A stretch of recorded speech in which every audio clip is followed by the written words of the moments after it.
Can I curse? Yeah, of course. Oh, that changes my whole interview. Here it comes. My business is kind of unique in the industry. My main clients are costumers and stylists, really costumers for TV and film. I am different from a costume house because I actually sell my collection. I also am a seamstress, so I make custom pieces. Palm Royale. They are set in the 1960s. Stranger Things and Winning Time, Griselda. There's so many. I'm not open to the public. I'm open by appointment to costume designers and shoppers for the film and television industry. I'm from New Jersey. Both of my parents are immigrants. They essentially started selling men's clothing at Englishtown Flea Market in New Jersey. And I grew up there. I was there. I worked there every weekend with them. That was what I did all through high school and even into college. I started wearing vintage in middle school and have been wearing vintage ever since. And I started collecting in middle school, so some of my collection is actually that old, so like 30 years old basically. My father was born in Lodz, Poland in 1924, was a Holocaust survivor. He was in the Lodz ghetto and also Auschwitz and also the death marches after Auschwitz. My mother was a Jewish refugee from Iraq in 1950. They first made their way to Israel. In 5th grade, we sort of moved from a very kind of working class neighborhood to a kind of upper class neighborhood. We didn't really have the money to fit in. And so in middle school, I just kind of was like, well, I'm not going to be able to afford all the fashion that everyone's wearing, so I'm just going to go weird. And I thank them for that. And so I started wearing vintage and collecting vintage in middle school. In my own way, I feel like I'm carrying on my, family business to make my own business, essentially, and to put my love into something that made money. The one thing my parents always told me was to work for myself, to always be my own boss. I pretty much run this whole business by myself. I've always run it by myself. What my parents taught me is as long as I do everything in my power, the outcome is not almost as important as me knowing that I've done everything to be successful. I made one-of-a-kind pieces from recycled material and sold that. And then I had kids and decided that I wanted to stay home and raise them. So I was out of commission for a good 7-8 years. And then I decided to open just a vintage shop, which was down on York in Highland Park. And it was a tiny shop, about 500 square feet.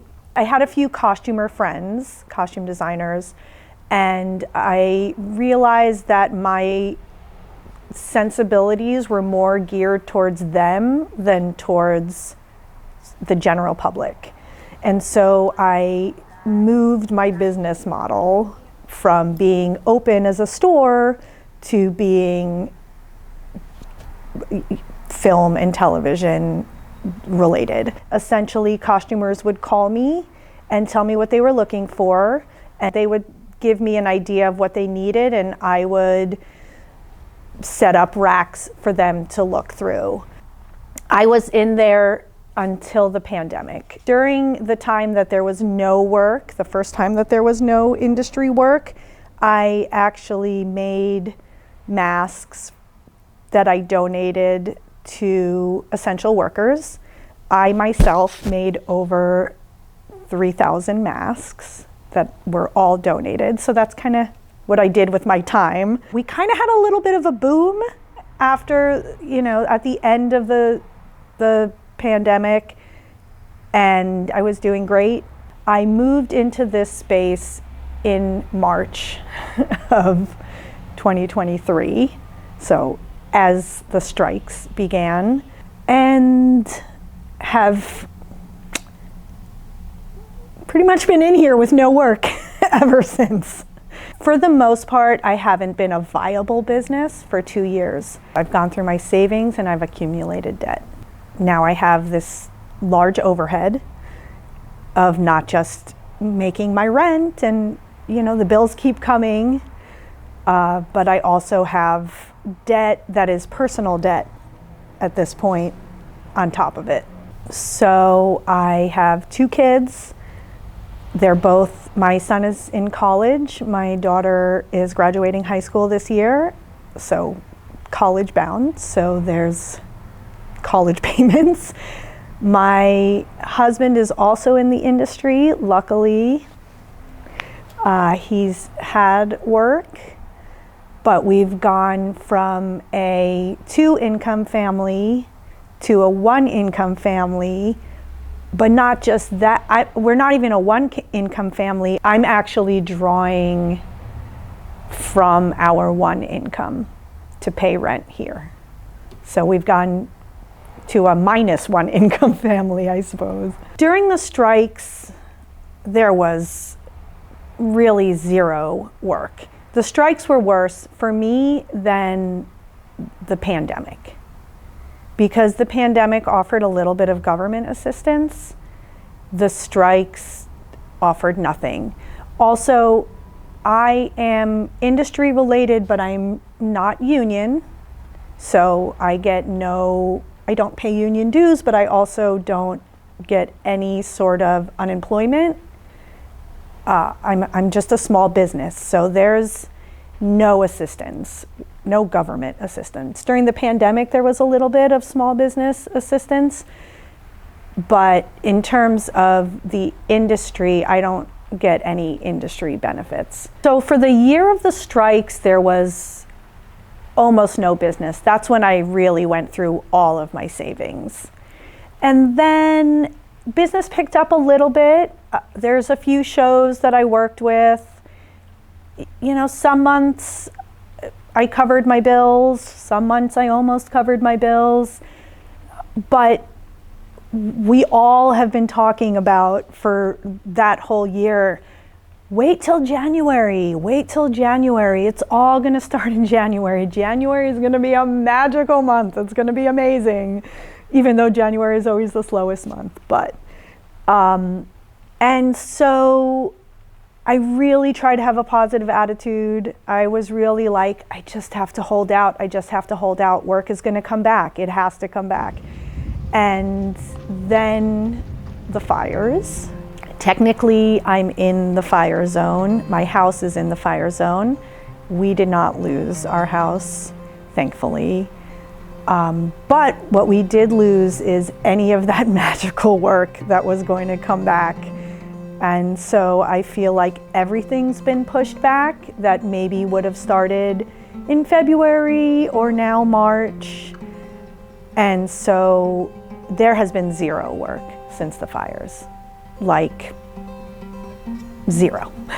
I can't continue holding out. The only real viable option for me is to liquidate my whole collection. Sorry. Which, because there really is no pivot. There's no just get another job, because I have all of this overhead that I have to pay. And there's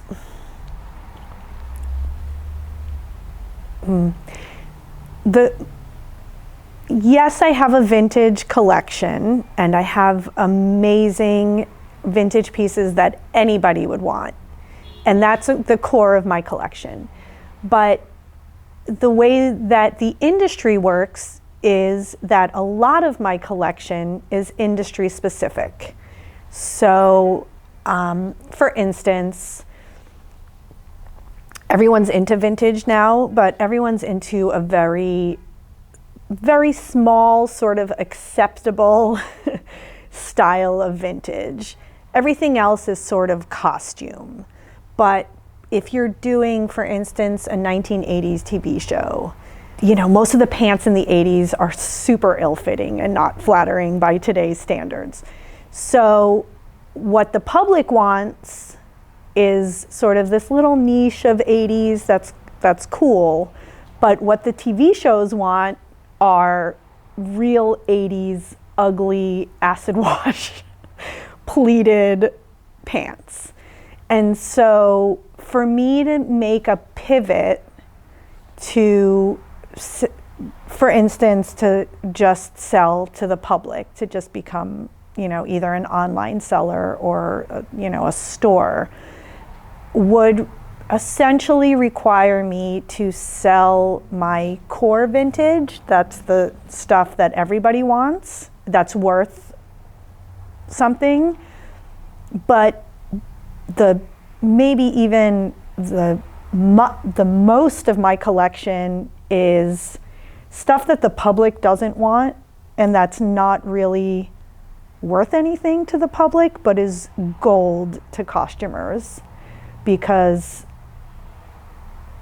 a lot of the rental houses don't have it, and vintage shops don't carry it because it doesn't sell.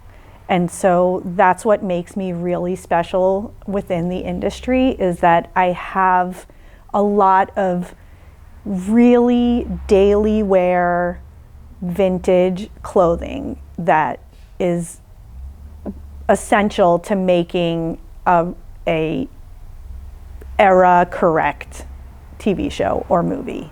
So if I make a decision to pivot, there's really no going back. And for where I am now with all of my bills and all of my debt, trying to sell my collection one piece at a time is not gonna cover my rent. So the only place for me to go is to liquidate the whole collection.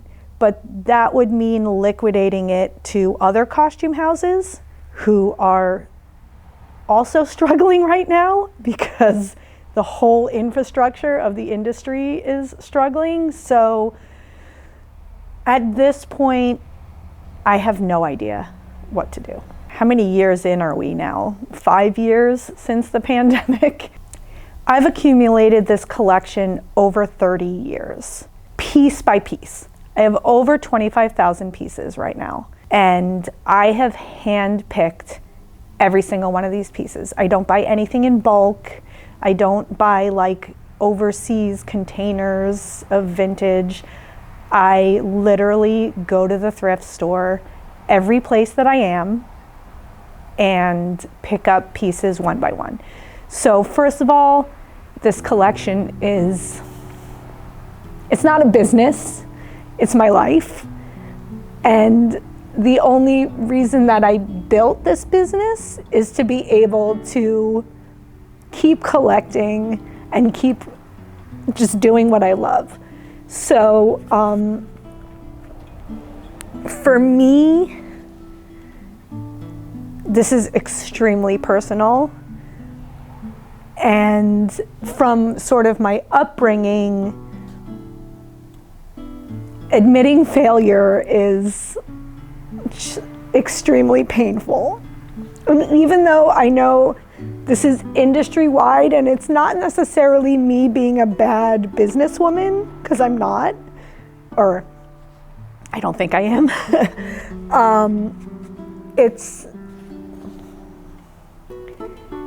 It's just embarrassing, it's shame.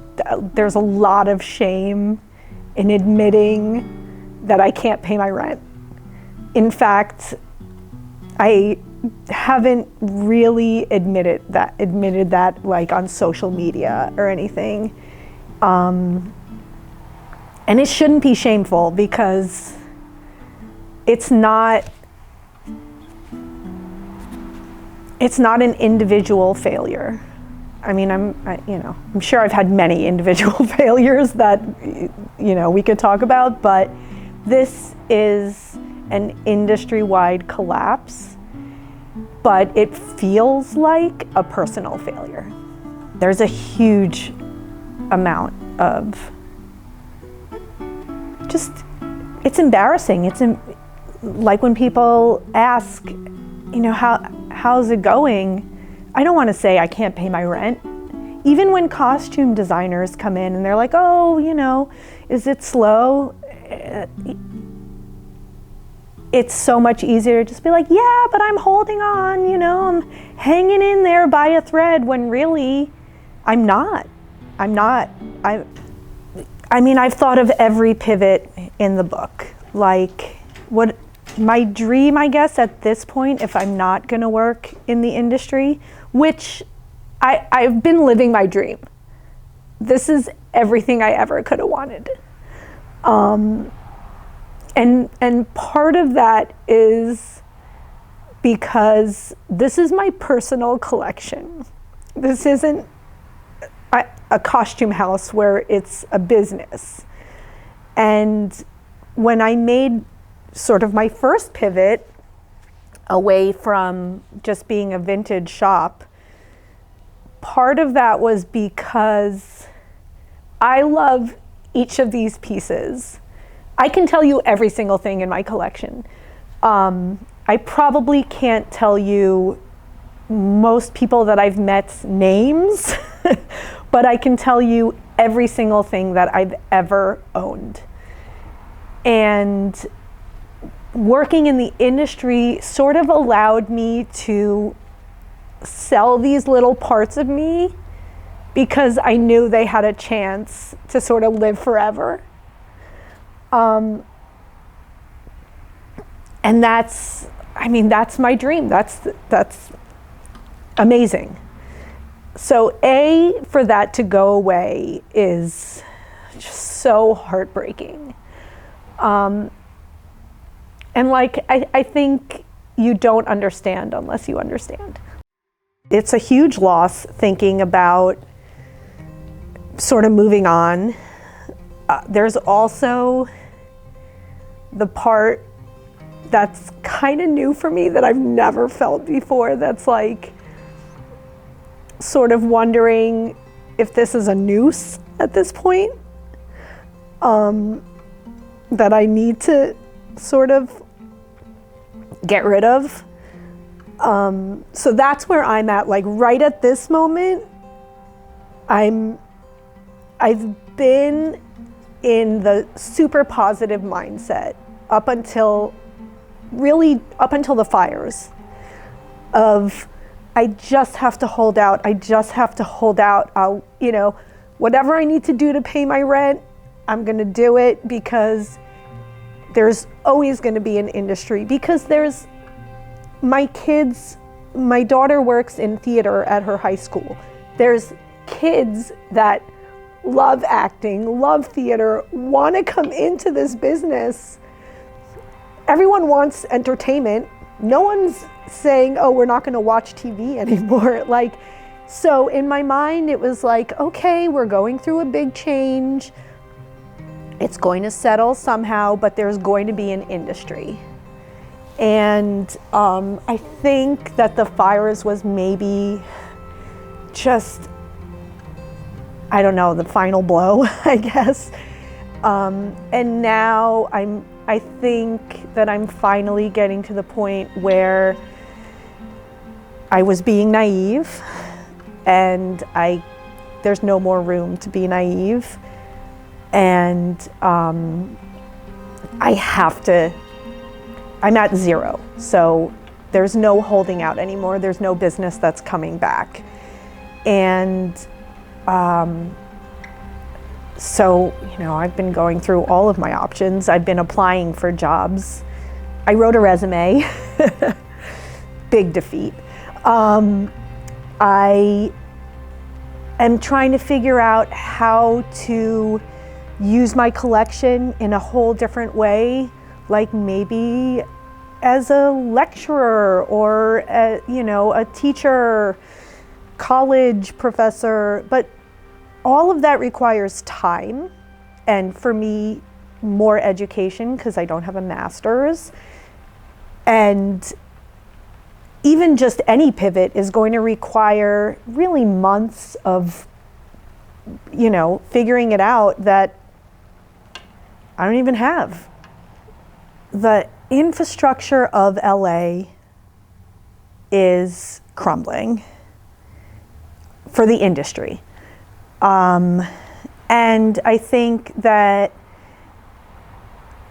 I don't even know if people understand how far that reach goes. For instance, I'm industry related, but I'm not actually part of the industry. I'm kind of like the next tier out because I'm not union, because I'm not actually connected in that way. And then there's all the other tiers, like the dry cleaners that are supported by the costume designers that are renting and getting stuff cleaned, the florists that supply, the flowers on set, the food industry. It affects all of Los Angeles and even far beyond Los Angeles. And I'm not sure if we actually lose all of this basis, like, set rentals closing, other costume houses closing, camera rental, all of the equipment that runs Hollywood, and there's a lot of it. If that all goes away, then the industry can't come back. We need to figure that out on the government level here in California. We need to figure out our tax incentives and how to really make this the most desirable place to film, not just for all of us here, but for the infrastructure that exists here that will never come back or be built the same way anywhere else. Like, I don't really understand how we're allowing this to happen. No one wants to talk about it. I don't want to talk about it. So I think we're all sort of assuming that we're the only ones struggling and that everyone else is figuring out a way to deal or to pivot or to pay their rent, and that we're the only ones failing. And that comes with all of that shame. So I think that in some ways we're so interconnected and we have this huge kind of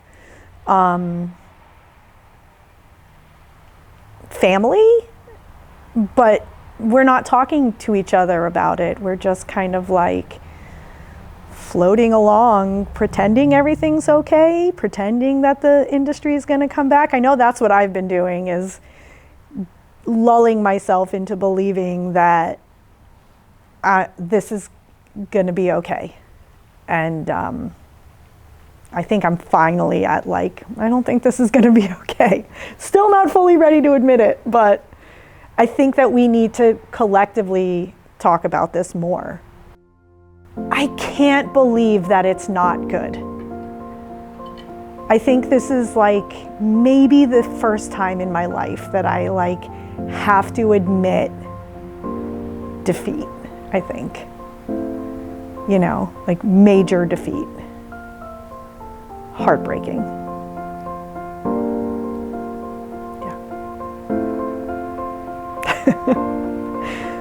And then we still have to laugh about it, right?